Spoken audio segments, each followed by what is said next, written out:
Apa? Oh, privilege. Ya privilege selalu ada, begitu aja. Ya privilege, ya privilege. Saya emang iya kan, kok masih diulang lagi?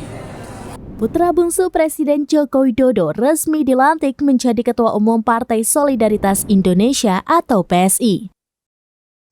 Sebelumnya, Kaisang resmi bergabung dengan PSI pada Sabtu 23 September kemarin. Kemudian pada Senin 25 September, Kaisang langsung ditunjuk sebagai Ketua Umum PSI. Putra bungsu Jokowi itu ditetapkan sebagai Ketua Umum DPP PSI periode 2023 hingga 2028. Kaisang mengakui dirinya bisa mendapatkan posisi ketua umum berkat privilege menjadi seorang anak Presiden Jokowi.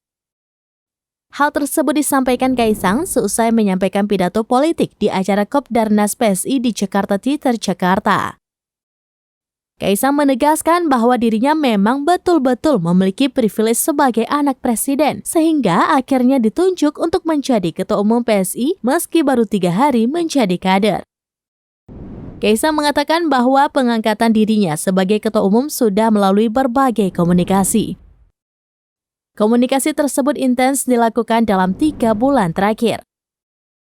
Kaisang mengatakan bahwa dirinya sudah meminta izin kepada ayahnya, istrinya, hingga kakaknya Gibran Rakabuming Raka.